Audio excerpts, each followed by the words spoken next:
Our next speaker needs no introduction. She's well known in the agricultural industry, Tanja Hichert. So Tanja is at the University of Stellenbosch. She's co-chair of the UNESCO Chair in Complex Systems and Transformative African Futures, and she also teaches postgrad students. Tanja, over to you. Thank you so much. Hello, everybody. Good morning. Afternoon, sorry. And I'm on a little bit of pressure here. I know Ilse's strict, and I'm taking thunder from Anton.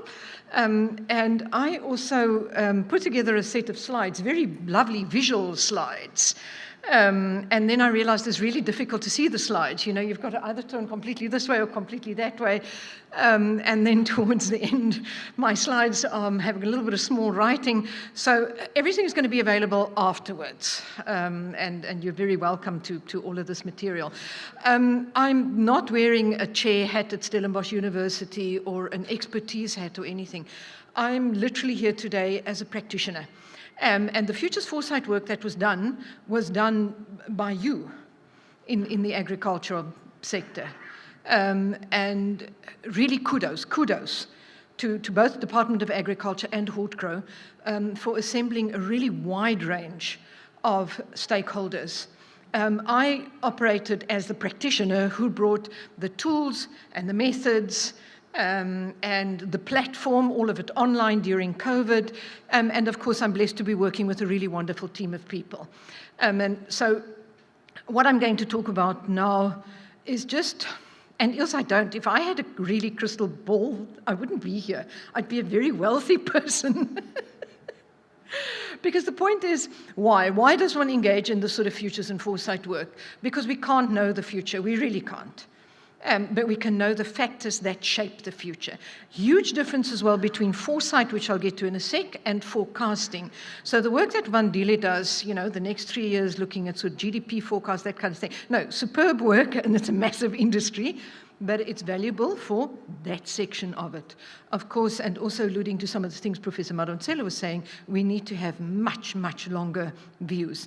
And the reason for that is to begin understanding not just the factors that shape the future, some of which we can know, but to understand how change happens. And there's the reason it's important. It's because of VUCA conditions. The acronym comes from the American Army. Volatile, it's the speed and turbulence of change. Uncertainty, we are just unsure of outcomes. You know, the good old days where you could do a risk analysis and come out with a kind of a probability, that's gone. And complexity indicates the vastness of interdependencies. And I'm going to show you a lovely graphic that sort of describes that better than I ever could.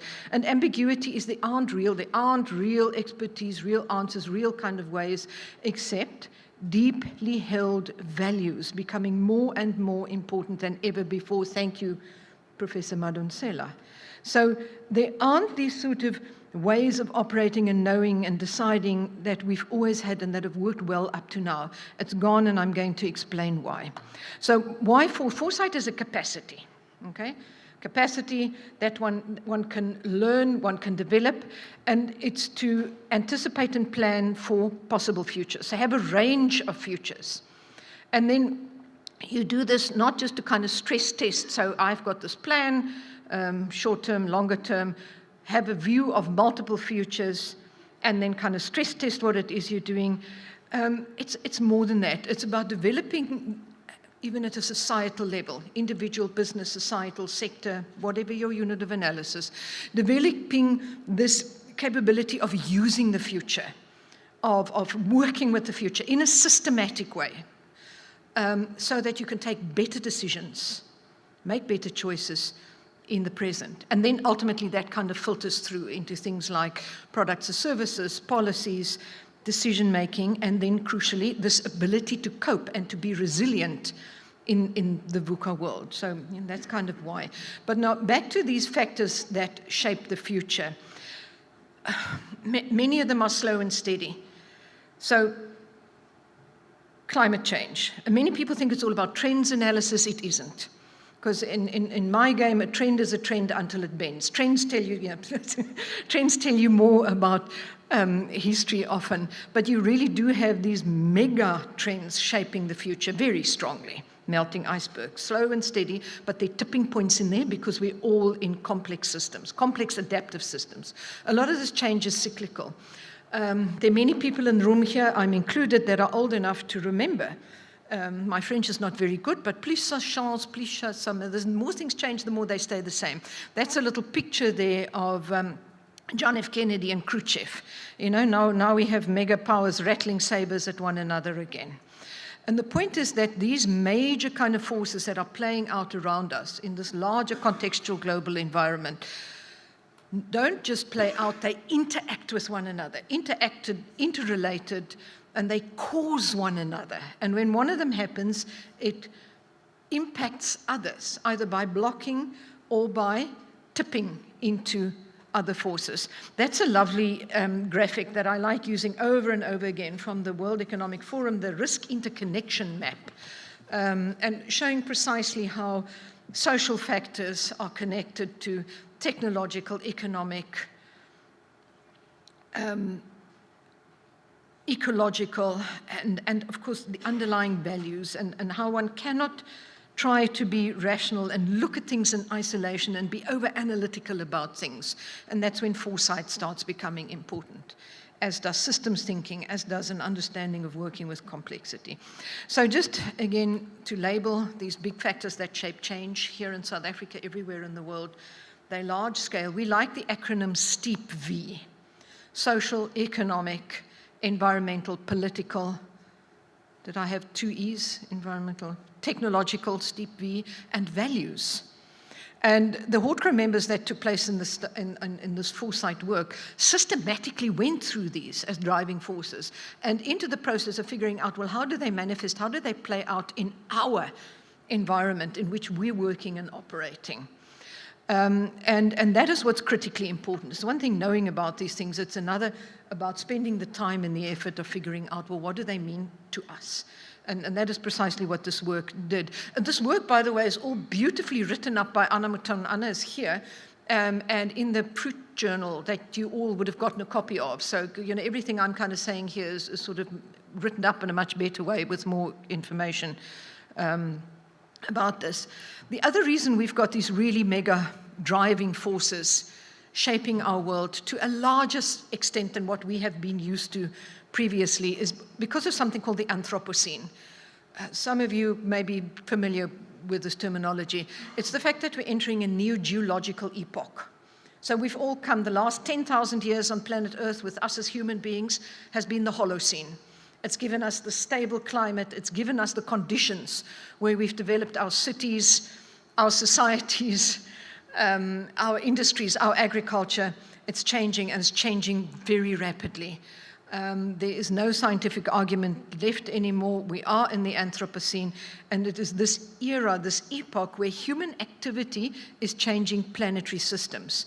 So, you know, while we might be looking at the amount of fertilizer Russia and China is exporting, that fertilizer is also busy changing the underlying conditions that the planet uses to function, to produce the food that we need to eat. So, you know, this is another big reason. And so the science behind this, it's just illustrative, all these kind of hockey stick graphs. And again, at Stellenbosch University, some really, really excellent science along the lines of how do we become more resilient given the fact that we're entering this new era. Now, one of the things that comes along with this new era is what's called the convergent cascading crisis. Again, in academia, you'll find now very interesting University of Waterloo in Canada, the Cascade Institute, literally studying how these crises strengthen one another. And I just explained this by using this little cartoon picture. It's small, but the little city at the bottom was meant to be Manhattan right at the beginning of the COVID crisis. Be sure to wash your hands and all will be well. Well, unfortunately. And it's interesting, the actual cartoonist drew these three tsunamis, the COVID, the recession that's going to play out in the next decade at least, climate change behind that. And then somebody went and hacked it. And added the biodiversity collapse tsunami behind it still. And the cartoonist gave permission and said, yes, it's okay, we can use this freely. He's not offended by the fact that his cartoon was changed. But the point is, it's really, really short-sighted to look at things in isolation and not have a realization of sort of really some of the massive changing forces coming our way. You combine that with surprises, with this idea of, this is Mike Tyson, everybody has a plan until they get punched in the face. In Future's work, we tend to say the future happens while you're busy planning other things. And it's this whole notion of predictable surprises. So we behave as if these are massive surprises, you know, COVID and pandemics. They're not. But we don't. We automatically reward ourselves intellectually and operationally and otherwise to kind of blindly go and pretend as if there is not this huge elephant in the room that often is depicted as a black swan, a very surprising thing that is hardly ever likely to happen, but meanwhile back in the ranch. So the little germs there on the picture depict not another pandemic, because that is a very, very real possibility, avian flu. And people following weak signals around that will know that it's what H3N8 is now a real possibility of being crossing over to humans, you know, zoonotically. And that is antimicrobial resistance. And again, it's one of the, nobody is talking about this, but we know absolutely, predictable surprise, that antimicrobial resistance is going to be a thing sooner rather than later, probably, given the enormous amount of antibiotic use, not just in human systems, but also agricultural systems, etc. Concrete has got a lifespan, but the engineer that designed the dam and the bridge and the whatever, and the people maintaining it kind of pass on and things change and whatever, but the some concrete systems still have a lifespan, 50, 60, 80 years, depending on how well it was made in the first place. There are a lot of things that we pretend not to exist. Now, again, and this is laudable, again, compliment, I don't know whether Dr. Trotsky is here today, but he commissioned this work, Department of Agriculture. They systematically went through predictable surprises that might affect agriculture in the Western Cape. So really superb work that I've been using in my work to say, this is how it should be done in terms of, in this case, it's a government client, but really commissioning extra work and getting, this is always key to this kind of work, multiple perspectives, okay? So it's not just government department perspective, Hortgro perspective, multiple perspectives on these issues. So again, and I'm conscious of the time, Ilse, again, just looking, the point is these things play out, these predictable surprises are baked into the system. We actually do know a lot of things. We don't know precisely what the outcomes might be. That's why we use scenarios. But the point is to be able to start working with how these long-term shifts act in your market, in your society, in your context. And of course, we all know about the South African context. It's deep inequalities, its need for social justice.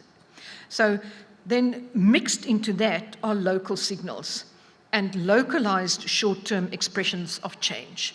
And it's that bit that you need to get your head around.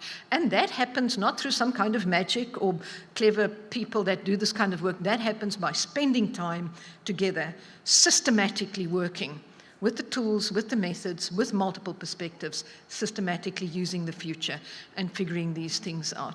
And that is really sort of excellent work. Just a quick, oops, that's gone too quickly. Just a point there again, I showed a little COVID virus to say that that's sort of really the first big crisis of the Anthropocene, labeled by Adam Tooze, who's a very brilliant economist in the Financial Times. But the point is that it doesn't happen in a silo. It doesn't happen in a vacuum. These crises, these predictable shocks, these things that happen exacerbate existing cracks and fissures in societies. And that kind of tends to then start this reinforcing feedback loop of vicious circles. And the way to actively start working and interacting with that is to systematically start identifying weak signals and bright spots of where can one counter by building virtuous circles, where that if you have an intervention, it causes something else good to happen, which likely causes something else good to happen. And it's these causal loop analysis, virtuous and vicious circles, That is the kind of the methodology and the way of thinking that was used, Western Cape Department of Agriculture, carried over into the Hortgro work.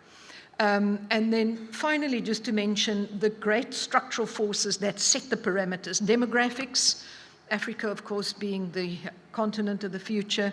The environmental thing, we all know this, and there is the special report, most recent special report, IPCC, saying that limiting warming to 1.5 degrees is possible within the laws of chemistry and physics, but requires unprecedented transitions of all aspects of society. It's the societal aspect. And if we start feeling awful about ourselves, please don't. I love using this picture. It's from a very famous political analyst, Ian Bremmer. He says, we're living in a G0 world. So thanks, Wandile. I see you nodding in all the right places. You're my new favorite audience member. It is brilliant because he says, I can remember this. G2 was, in the old days, the USSR and America, that bipolar world. And it had a horrible effect on Africa because there was these proxy wars and all sorts of things. But in a weird way, it was quite stable. You knew the rules of the game, okay, the G2. And then this neoliberalism era started, which became the G8. It was the rich world. And then the rich world club said, oh, hang on a minute, we better let some other countries in, Brazil, China, South Africa, the G22. And they were still sort of, and they managed to get some things done, like the ozone layer and blah. But right now, everything is just fragmented. We're in a G0. There is nobody in charge. So, so next time you get really upset about the potholes and your local governance system is falling over, keep in mind, and it's a bit scary, there really isn't a global governance system. But we are slowly starting to move to something towards more planetary level governance, which is what our children and children's children might be seeing if we do come to our senses and take some decisions.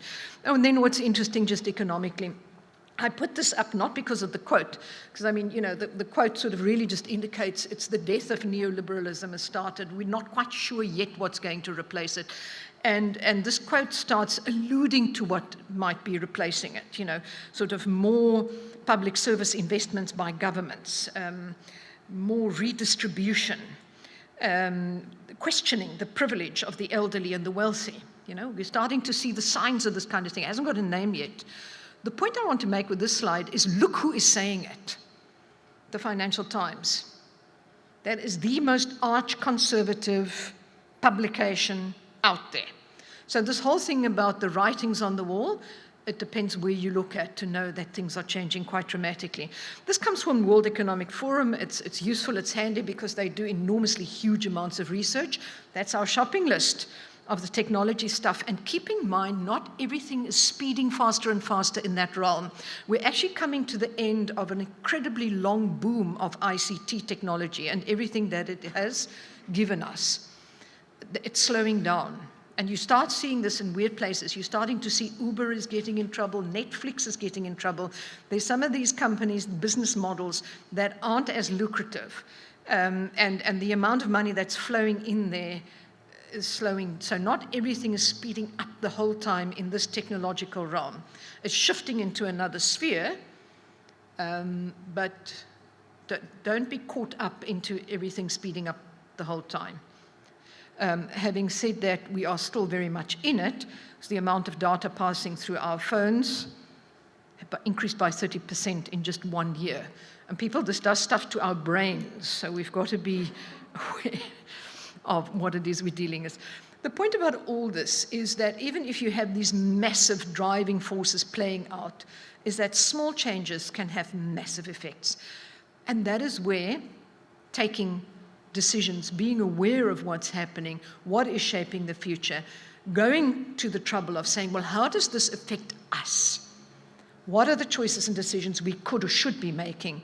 That is where interventions could make change. And that's the point about doing this kind of work, and that's precisely what Hortgro did. So just to sort of finish up this little bit of the talk before I go into slightly more detail, and Anton, I promise I don't steal your thunder about any of the effects of this work or the outcomes of this work, is that we cannot solve our problems with yesterday's logic. We need new ways of thinking. So complexity thinking. My colleague Rika Preiser at the university has got expertise in that kind of theoretical expertise with practice, some really innovative work coming out of the African continent in terms of transformative futures. Systems thinking, and then of course, foresight. And foresight, as I said, is not just about making fancier, better, longer-term plans. It's really about developing adaptability, flexibility, about resilience. And resilience is not just, I love, Professor, what you were saying, it's the first time I've heard it, about bouncing back. It's about bouncing forward. Resilience ultimately is about innovating faster than the conditions of change. So it's kind of really being resilient in terms of a completely new epoch era coming our way. So let's just have a look at the bigger picture why, in terms of, and this is so tiny, I'm sorry, so I'm really just going to put all of them up. No, Ilse, I have time. Oh, fantastic. Thank you. I have time to just go pause a little bit. Smart, strategically smart, doing this Hortgro Futures and Foresight work on the back of what was done Department of Agriculture in the Western Cape. And the point was specifically to engage Hortgro stakeholders and members on how this affected them, not just the Western Cape Department Futures work, but the general sort of Futures Foresight area, how it affected them. And that was done through structured, strategic conversation with tools and methods, looking at the implications. Oh, goodness, this thing's very sensitive. Oops. Oh, crikey. Oh, my word. People, sorry. Do I need help? No, I'm okay. Sorry, but my nerves are kaput now.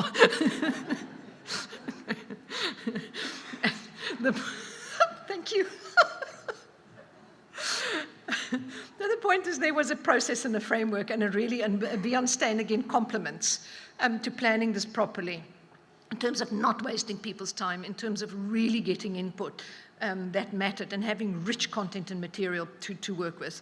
Ultimately spitting out at the end of all this to have a set of strategic options and actions that would be advantageous to the sector and its members, and ultimately to the country as well, because there was a lot of deep engagement around values as well and capabilities. It's a thing about empowering members to start using these perspectives and approaches and tools and methods yourself, and there's nothing that indicates that it is not impossible to do so, and to create that kind of enabling environment to have some kind of alignment in terms of where Hortgros come from. Because remember, the strategic foresight stuff, you never work in a vacuum. Any organization, institution, government, business has got a history, has got a pattern, has got a system in which it operates. So it's always an evolving sort of system, and then working with the future. And so obviously taking that into account. It had these different stages. Firstly, identifying the drivers that were specific to Hortgro and unpacking them in terms of what they meant. Then the second stage, and again, this is beautifully written up in the magazine and the journal, the scenarios, concentrating very much on a preferred future. So looking at alternative futures, but preferred futures, and then coming up with goals and strategies and objectives and capabilities that would link Hortgro's activities to these preferred futures. And all of this, as I mentioned, was highly interactive, participative, with a variety of stakeholders. And then it ended up with a kind of the prioritized actions within categories. And I'll leave Anton to sort of talk about more of that. Just very quickly, it was mostly growers, but then also sector support in terms of marketing and export, research and development, larger societal stakeholder, NGO, government people, mostly the Western Cape, but also a good sprinkling of other representation, and in terms of fruit, mostly apples and pears, but also peaches, nectarines, plums. So a really nice, diverse of group industry stakeholders.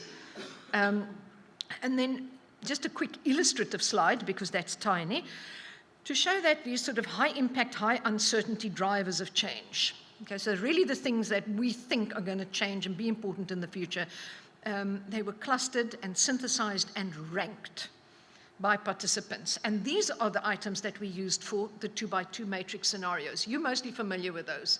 I can see people nodding, yeah. So it's all about market access, infrastructure, water availability, extreme weather, climate change, and political instability.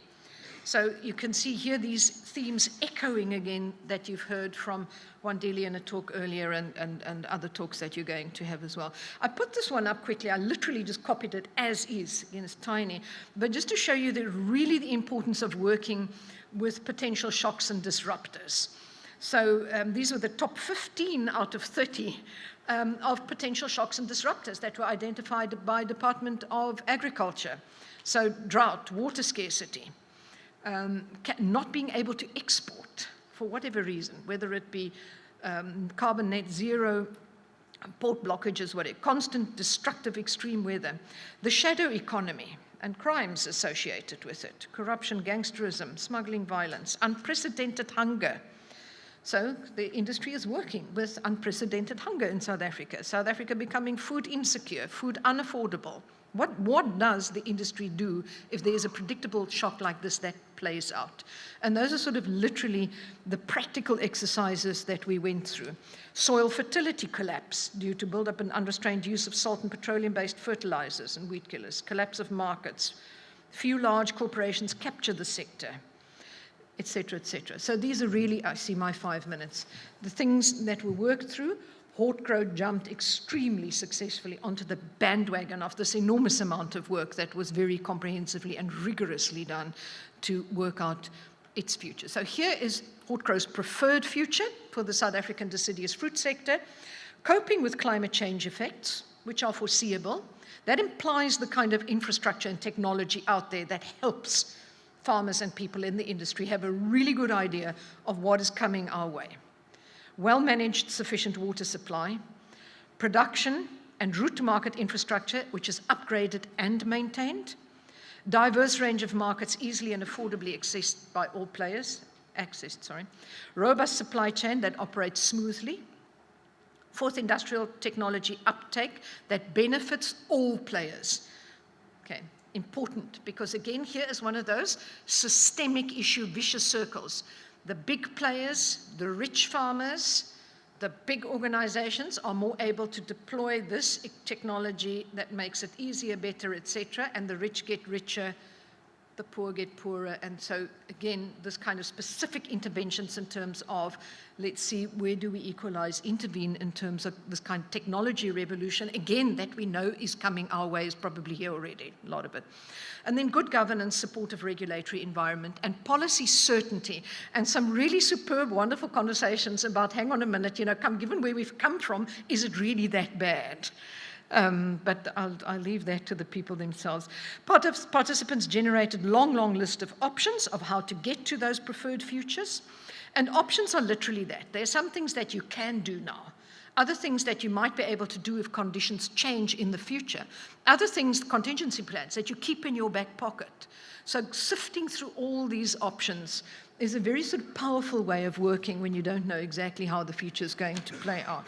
And those options were turned into actions, and people came up with a list of prioritized actions clustered into these 7 categories of climate change, water, infrastructure, market access, you can see.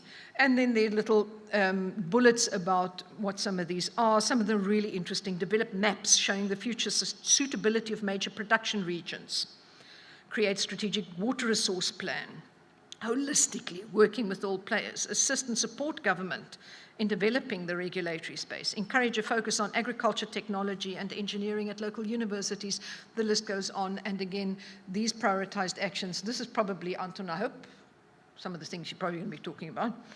And then I'm very pleased to say, embed strategic foresight, including visioning and anticipatory planning in the industry and the industry stakeholders. So, of course, a very nice one. So me ending off by saying this kind of futures work, there's no crystal ball, I wish, is really about accurate prediction. It's almost always about staging a useful intervention That's precisely what Hortgro did and Department of Agriculture. They staged a useful intervention, which encourages discussion of the most challenging aspects of the present. And the best futures projects take on difficult subjects of today, cast them forward, and reflect them back upon the present in order to make them discussable and workable now.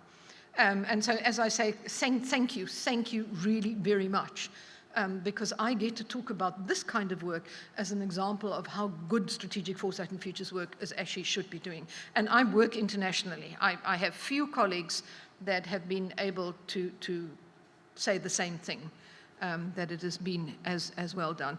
And then there's just a, you see, all of this, one forgets so quickly, isn't it?